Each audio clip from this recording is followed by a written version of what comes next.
Salam sepak bola, salam sehat, salam sejahtera, dan juga salam hormat saya kepada teman-teman netizen atau warganet yang merupakan viewers, subscribers, and also supporters of channel YouTube Bola Bung Binder.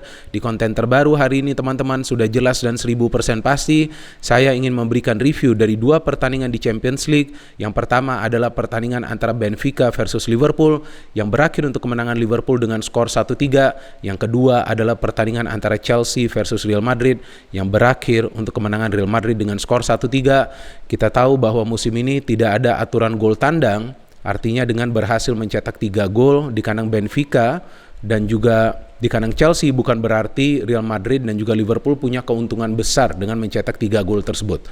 Karena di leg kedua mereka masih harus berjuang.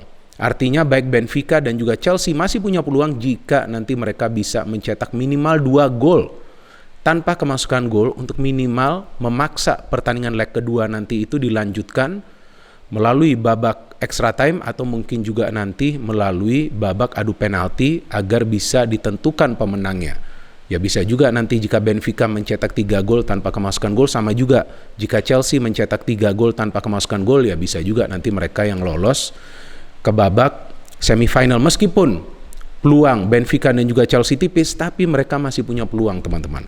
Dan apapun bisa terjadi di sebuah pertandingan sepak bola kan. Saya ingin dulu membahas pertandingan pertama antara Benfica versus Liverpool. Saya nonton pertandingan ini. Dan saya sudah yakin bahwa Liverpool akan meraih kemenangan. Kenapa saya bisa yakin? Karena yang saya perhatikan bahwa performa Liverpool musim ini seperti mesin. Artinya komponen atau part manapun yang dimasukkan ke mesin tersebut akan bisa memberikan performa terbaiknya. Sama juga seperti di Liverpool.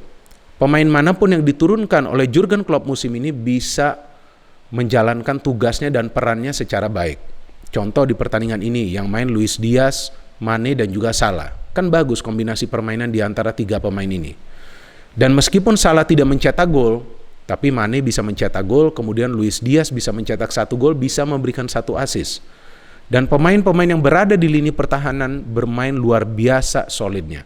Memang ada 1 kesalahan saja sih dari Konate yang dia coba untuk intercept, tapi gagal, kemudian Nunez bisa mencetak gol bagi Benfica. Tapi selain itu saya tidak melihat ada kesalahan atau miskoordinasi di antara para pemain Liverpool di lini pertahanan. Mereka memberikan high pressing kepada para pemain Benfica yang memaksa para pemain Benfica itu mengandalkan skill individu mereka daripada lebih banyak memberikan passing. Kita tahu ketika mengandalkan skill individu akan sulit untuk bisa melewati lini tengah dari Liverpool yang diisi oleh pemain-pemain tangguh. Dan saya melihat peran besar dari Luis Diaz sebagai pemain baru di Liverpool ini memberikan dimensi permainan yang berbeda.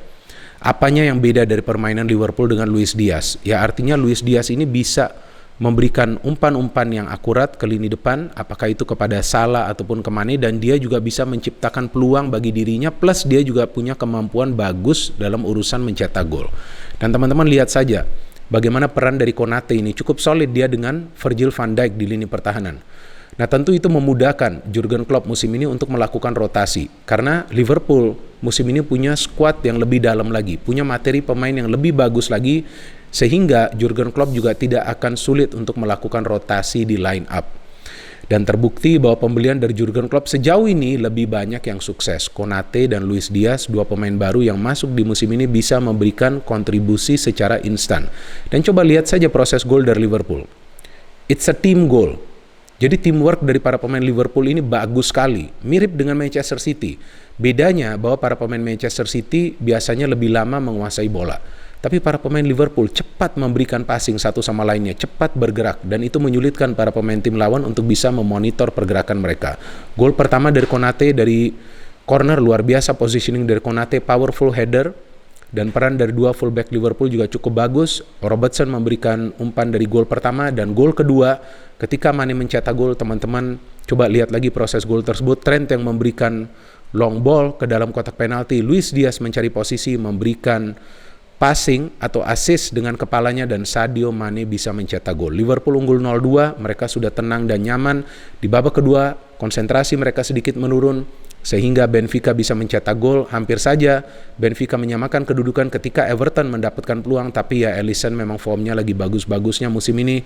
Saya juga jelaskan itu di pertandingan lawan Watford. Sebetulnya Watford juga mendapatkan beberapa peluang, tapi Alisson masih bisa melakukan save. And then finally Luis Diaz menyelesaikan pertandingan ini untuk kemenangan Liverpool dengan mencetak gol yang indah ketika dia mendapatkan true pass dari Naby Keita dan dia bisa melakukan penyelesaian akhir yang memang dibutuhkan agar Liverpool membawa pulang kemenangan 1-3 yang tentu membuat peluang mereka untuk lolos ke babak semifinal semakin besar. Dan kita tahu bahwa setelah ini Liverpool akan berhadapan dengan Manchester City. Itu juga pertandingan yang penting untuk Liverpool, dan Klopp membuktikan lagi bahwa ketika dia punya fully fit squad, maka ya akan sulit bagi tim manapun untuk menghentikan Liverpool. Kita tahu sekarang mereka lagi terus menang dan terus menang.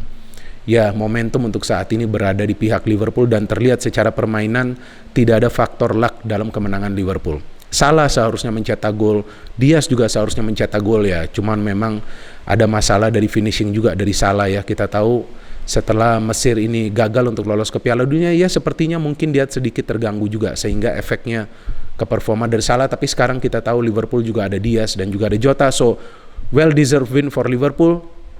Kita tunggu nanti bagaimana second leg. Tetap menurut saya belum aman bagi Liverpool walaupun mereka sudah menang telak dan tidak bisa menganggap remeh Benfica yang mereka juga tentu akan fight di leg kedua. Dan sekarang saya ingin membahas pertandingan kedua, which is antara Chelsea versus Real Madrid. Kita tahu ini adalah pertandingan ulangan dari semifinal musim lalu ketika Chelsea berhasil menyingkirkan Real Madrid. Padahal dari babak semifinal musim lalu yang difavoritkan adalah Real Madrid, tapi saya masih ingat ketika itu saya membuat konten dan saya menjagokan Chelsea karena menurut saya memang Chelsea sudah punya momentum musim lalu ketika ditangani Tuchel, dan ternyata betul Chelsea lolos. Dan di final juga saya menjagokan Chelsea. Jika teman-teman tidak percaya bisa melihat konten-konten saya dari musim lalu tentang performa dari Chelsea di Champions League. Saya sudah menjelaskan dan menegaskan bahwa Chelsea lah favoritnya untuk menjadi juara, apalagi setelah mereka bisa menyingkirkan Real Madrid. So in this match ini adalah pertandingan yang penting bagi Tuchel dan juga tentunya bagi Ancelotti. Tuchel tentu ingin agar timnya lolos dan bisa ya minimal sampai final lagi, kalau bisa menjadi juara. Dan kita tahu Tuchel punya track record yang bagus kan bersama Chelsea untuk bisa memberikan gelar. Tapi saya agak kecewa juga dengan Tuchel dalam pemilihan pemainnya. Saya agak bingung ketika dia menempati Azpilicueta di sektor sebelah kiri. Sebelum pertandingan ini, saya kan juga menegaskan bahwa saya agak khawatir sebagai fan Real Madrid karena sepertinya kekalahan Chelsea lawan Brentford itu mungkin prank agar Real Madrid itu tidak bisa membaca permainan dari Chelsea. Tapi sekarang saya melihat bahwa ternyata Chelsea tidak bisa menyanggupi counter attack yang dilakukan oleh para pemain Real Madrid secara cepat sehingga mereka kemasukan 3 gol dan bisa saja kemasukan lebih banyak gol lagi. Artinya Chelsea ini punya masalah ketika mereka berhadapan dengan tim yang mengandalkan strategi defensif dan mengandalkan counter attack. Nah, ini masalah yang perlu segera dibenahi oleh Thomas Tuchel. Kemudian juga dalam urusan mencetak gol. Ini masalah lama yang sampai saat ini belum bisa dibenahi oleh Thomas Tuchel. Padahal dia sudah membeli Lukaku, ternyata Lukaku juga flop kan musim ini, dia tidak bisa banyak mencetak gol. Dia miss juga chance di pertandingan ini. Sudah dapat kesempatan untuk mencetak gol dari header, sudah free, tapi ternyata headingnya melenceng. Aspi yang bermain di kiri berhadapan dengan Carvajal dan juga Valverde. Tentu dia tidak bisa melewati Carvajal, tidak bisa melewati Valverde sama sekali di pertandingan ini. Dan terlihat bahwa dengan ada Reece James di kanan, di sektor wingback, beberapa kali Vinicius Junior bisa mendapatkan kesempatan melakukan pergerakan tanpa bola, melakukan pergerakan dengan bola, mendapatkan true pass yang akurat dari lini tengah. Bagaimana dengan Real Madrid? Banyak yang mengkritik Carlo Ancelotti. Banyak yang menilai bahwa Carlo Ancelotti ini tidak punya taktik. Tapi justru di pertandingan ini dia buktikan bahwa dia bukan saja punya taktik, tapi dia juga cerdas dalam urusan pemilihan pemain. Dan kita juga harus pahami, Ancelotti ini bukan pelatih kelas 2. Bukan pelatih istilahnya kaleng-kalengan. Dia sudah berhasil membawa AC Milan juga menjadi juara Champions League. Dia juga sudah pernah berhasil membawa Real Madrid menjadi juara Champions League. Jadi ini pelatih yang punya wawasan yang luas tentang tactical game plan. Dan di pertandingan ini, satu keputusan yang hebat dia buat adalah menempatkan Valverde di depan, bukan Rodrigo ataupun Asensio. Karena dia paham bahwa dia perlu pemain yang bisa rajin, turun ke belakang juga dan cepat membantu serangan melalui proses counter attack. Seperti dia punya Vinicius di sektor kiri dan itu berhasil teman-teman. Karena Valverde beberapa kali terlibat dalam proses serangan balik dan Valverde juga terlibat dalam proses gol kedua dan ketiga kalau nggak salah itu dari Real Madrid ya. Jadi terlihat tactical game plan ini Ancelotti jauh lebih unggul. Tuchel dengan game plan-nya seperti biasa menyerang dari sektor wingback, memberikan umpan ke tengah, kemudian pemain di tengah antara melepaskan tendangan atau memberikan passing lagi ke dalam kotak penalti. Nah itu sudah bisa dibaca oleh para pemain Real Madrid. Sehingga kita melihat bahwa mereka bisa memblok upaya dari para pemain Chelsea untuk menciptakan banyak peluang. Maka itu Chelsea tidak banyak mendapatkan peluang yang berbahaya. Justru Real Madrid dengan penguasaan bola yang lebih rendah, persentase lebih rendah dalam penguasaan bola, bisa banyak menciptakan peluang yang berbahaya karena mereka efektif dalam melepaskan umpan-umpan kunci, mereka efektif dalam urusan membangun counter attack. Para pemain paham bahwa mereka perlu melakukan pergerakan dari dua sektor sayap untuk bisa membuka ruang pertahanan Chelsea, karena dua wingback dari Chelsea itu di babak pertama khususnya jarang turun untuk membantu lini pertahanan. Sehingga Thiago Silva, Rudiger, dan Christensen itu sering terekspos. Seharusnya Vinicius Junior sudah bisa mencetak gol kan di menit-menit awal. Di sana sudah terlihat bahwa taktik defend dan counter dari Real Madrid ini sangat berbahaya. Tapi tendangannya terkena tiang. Kita lihat ada Benzema dan juga Valverde yang ikut terlibat dalam proses membangun counter tersebut. Reece James juga mendapatkan peluang mencetak gol dari free kick. Tapi tidak banyak peluang yang berbahaya dari Chelsea. Dan akhirnya kita lihat Real Madrid bisa mencetak gol. Sebetulnya mereka bermain dengan simpel, dengan cara yang sederhana. Benzema memberikan bola kepada Vinicius, dia bergerak lari sprint dan dia memberikan cutback kepada Benzema dan Benzema bisa mencetak gol dengan kepalanya. Simple. Itu adalah textbook taktik secara teori yang biasa diaplikasikan di sebuah pertandingan sepak bola, tapi tidak bisa dibaca oleh para pemain Chelsea. Kenapa? Karena pergerakan tanpa bola dari Vinicius dan kecepatan dia dan juga kemampuan dia untuk memberikan passing. Vinicius Junior ini kan hingga saat ini masih dikatakan anak kemarin sore. Anak kemarin sore dari mana dia? Lihat dong, begitu pintar dia. Tidak egois, dia bisa memberikan umpan yang begitu akurat kepada Benzema yang mencetak gol pertama. Chelsea tidak drop, mereka terus menyerang, tapi lini pertahanan mereka juga terekspos. Dan kita lihat bagaimana dari sebuah proses counter yang cepat atau fast break, kerjasama antara siapa itu Valverde dengan Modric, di mana Modric memberikan bola ke dalam kotak penalti dan Benzema again score goal with a header. Luar biasa ini Benzema ya. Padahal ada dua pemain dari Chelsea dan posisinya tidak menguntungkan atau ideal untuk melakukan heading, tapi dia bisa melakukan placing header yang menjebol gawang dari Mendy, membuat skor unggul 0-2. Chelsea tidak drop lagi dan akhirnya Chelsea bisa mencetak gol melalui Kai Havertz. Kita lihat seperti yang tadi saya katakan, main dari sektor saya para pemain Chelsea berikan umpan ke tengah kepada Jorginho dan Jorginho memberikan umpan ke dalam dan Havertz bisa mencetak gol. Itu hanya satu kali saja tuh para pemain Madrid tidak bisa membaca konsep dari Chelsea. Selanjutnya mereka bisa memblok terus umpan-umpan yang coba dilepaskan oleh para pemain Chelsea ke dalam kotak penalti.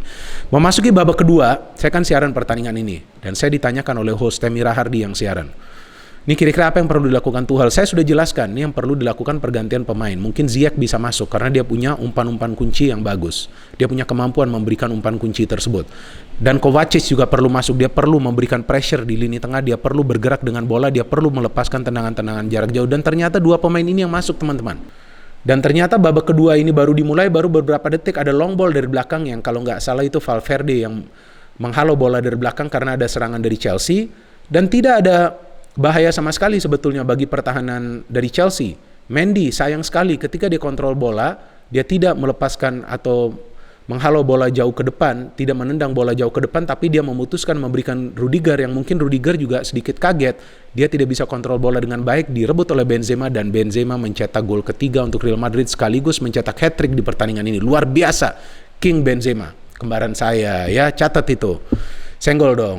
Ketika sudah unggul 1-3 ya udah Real Madrid bertahan total. Dan ini unik juga nih.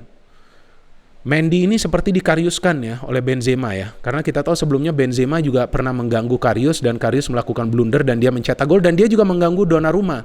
Sehingga Donnarumma melakukan kesalahan dan dia juga bisa mencetak gol. Dan setelah 1-3 Chelsea menyerang total, ada peluang dari Azpilicueta, ada peluang dari Ziyech, ada peluang juga dari pemain-pemain lainnya, tapi sudah terlambat karena Real Madrid sudah bertahan total dan mereka bertahan secara rapat dan mereka melakukan man marking yang sempurna sehingga para pemain Chelsea tidak bisa mencetak gol tambahan.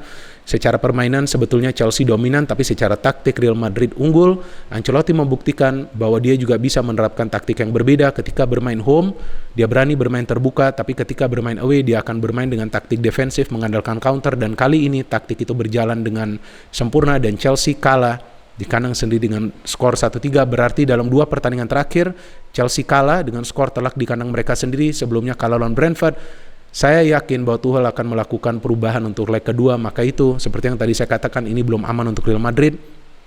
Chelsea akan fight di leg kedua nanti, tapi satu keunggulan dari Real Madrid bahwa para pemain tampak tenang di pertandingan dini hari tadi, beda dengan para pemain Chelsea yang tampak tergesa-gesa, terburu-buru, dan sepertinya tidak seperti di awal musim ya, permainan mereka tenang dan mereka juga bisa keluar dari pressure para pemain tim lawan. Justru di pertandingan ini para pemain Real Madrid yang lebih banyak melakukan passing satu sama lainnya di dalam kotak penalti atau di dalam ruang pertahanan, mereka bisa berkali-kali keluar dari pressure para pemain Chelsea, which means mereka bermain dengan tenang, fokus dan konsentrasi mereka luar biasa.